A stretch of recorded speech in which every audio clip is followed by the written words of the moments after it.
हमारे लिए अफ्तार का एक अच्छा डाइट प्लान है जिसमें ये है आप 1 से 2 खजूरें ले सकते हैं। अगर आप नींबू पानी, सुकराल या कैंडल और शुगर फ्री जामे शीरी या टैंग है वो ले सकते हैं। आपने 1 टीस्पून तुख्म दाऊदी जिसको पहले से आपने भिगो लेना है वो इस्तेमाल कर सकते हैं। 1 कप सारे फल ले सकते हैं सिवाय केले के।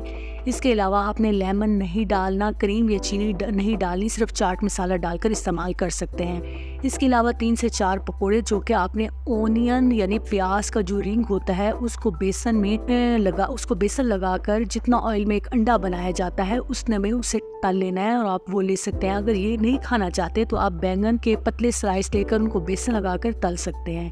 इसके अलावा चिकन का रोल या समोसा नहीं लेना, आलू मना है, शिमला मिर्च, बंद गोभी और मटर इनका रोल या समोसा जो है वो आप इस्तेमाल कर सकते हैं। यानी आपने अफ्तार में खजूर, तुख्म दाऊदी का ड्रिंक, 1 कप फल, थोड़े से